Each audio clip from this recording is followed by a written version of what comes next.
No matter why you've decided to fast or whether it's your first or 100th time, there are going to be some uncomfortable moments.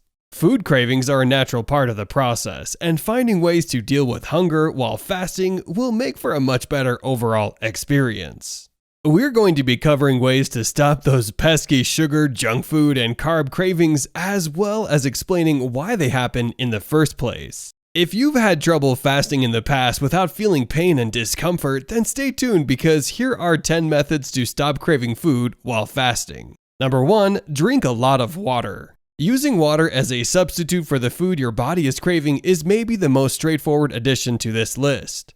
And also one of the most effective too. In general, it is recommended to try drinking when you're hungry since our bodies can often have a hard time figuring out the difference. Something you can take advantage of here. If you live in the US, also make sure that you are drinking water with nutrients and a good pH balance, since you won't get that full sensation if you are drinking nutrient-poor H2O. When your body is feeling empty, it's going to send a ton of signals to your brain in order to get you to listen to it. Thankfully, you can still satisfy your brain by filling your stomach up with water. Number 2, do some housework. A great way to get your mind off of your hunger is to distract it with something that is interesting for both your mind and body. Gardening or doing chores around the house is a great pick since your brain will feel an added sense of joy that you are doing something productive. This option is a lifesaver to many who are fasting because it organically gets you up and moving. People who don't live very active lifestyles even report feeling far more productive during fasting. It makes sense that you wouldn't want to be sitting around with just your brain while your body fasts. If you want to be really active during your fast, try taking a walk around the neighborhood in order to get out and see something besides your house. Not only will you be getting some exercise, but a change of scenery could be really helpful. Number 3, use it as a learning experience. Something that most people reflect on after finishing up their fast is how little food it really takes to fill you up. If you are able to take lessons from the fasting experience, it can help you limit your future food intake as well as saving you a few bucks every trip on groceries. Being hungry can also make us feel less focused generally, and so learning to deal with your hunger in a healthier way can make a big difference both in life and work. Try to become more comfortable with your hunger while you're fasting and look forward to your future to help you take your mind off of eating for a while. Number 4, do a quick workout. Recent studies have strongly suggested that fasting can actually help with exercise. This is the case because your body seems more able to burn off fat and use it for fuel when your body is hungry.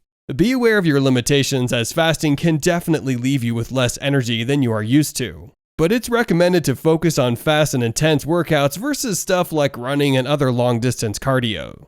Instead, you should try weightlifting or movement-based exercises like sprint and lunges.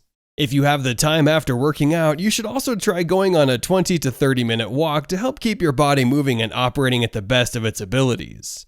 Number 5, try meditation.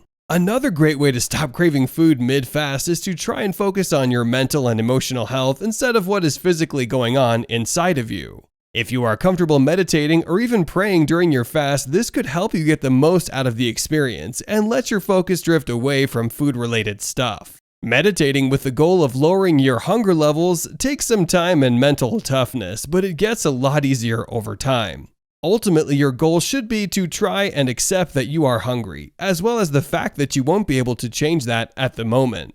If you can get that piece of knowledge down and truly accept it, then your brain will have a much easier time pondering other things besides food. Number 6, avoid alcohol. Drinking alcohol can make fasting more difficult, especially if you have it a day or two before your fast.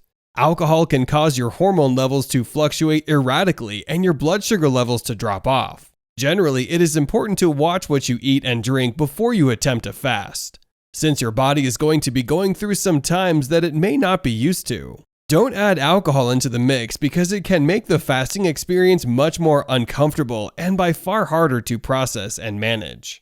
Number 7, drink coffee or tea. A large amount of our life is spent eating or preparing food. As a result, it can sometimes feel like something is missing when you cut that process of your life for an extended period of time. A good replacement for this is to brew tea or coffee and to really take your time through the process. This replaces cooking in your routine, and the act of drinking will replace that similar hand-to-mouth motion you're used to experiencing during a meal. Most of us don't give enough credit to our habitual desires, but it is important to keep up these rituals if you want to have as smooth of an experience as possible. The caffeine in the coffee or tea will also help limit your appetite too, and sharpen your mind enough to let it wander to other topics. People that have a hard time fasting and don't consider themselves fasting purists may also find that adding fat will give you a fuller feeling as well. Obviously, even allowing a single calorie into your body technically breaks the fast, if we're going by the traditional definition, but some would argue that a little help to keep the fast going is more important anyway. Number 8, try yoga. Another exercise option that will keep both your mind and body occupied, yoga is a great option for fasters looking to burn off some steam. Yoga is a long-form exercise, so be mindful of your body's energy levels and make sure to stop if you start feeling woozy or sick. But otherwise, this is a really safe and easy option that you can do right from the comfort of your own home. Many people believe that yoga opens them up more to the world and their emotions. And so you can also do some light journaling or something to maximize the mental aspect of yoga too. This option doesn't require much space, and there are tons of yoga videos online to get into if this sounds like an interesting option to you. Number 9, make sure you're getting enough sleep. Being well rested is an underrated part of fasting, as it can really change your mood whether you get the proper rest or not. As we've said a few times, our bodies can go through a lot during a fast, and it's important to give it as much care as possible in order to avoid crashing and other common side effects of fasting. Try to stick to a consistent bedtime and even keep the same temperature in your bedroom every night for the best results, as your body could be more stressed than it is used to. Also, try to avoid any blue light devices as you get closer to bedtime and leave them behind entirely for the last hour or so. Blue light devices like phones, laptops, tablets, and really anything you use to surf the web can cause eye strain and make it harder to fall asleep. If you are dehydrated, staring at the screen can also give you a nasty headache that is going to make it much harder to get any rest. Number 10, chew some gum. Take this one with a big old grain of salt because this is a bit of a tricky option. If you chew on some sugar-free gum, you are by all definitions keeping your fast going. Chewing gum has helped people in the past, especially those that really are having a hard time getting their mind off of eating. Why don't we recommend it then? Well, honestly, it's a bit of a double-edged sword. It can really help in the moment, but the chewing motion can also cause some people to end up even hungrier in the long run than if they just skipped the gum in the first place. We, as well as most specialists out there, would recommend just sticking to drinking coffee or tea in order to get that hand-to-mouth habit satisfied.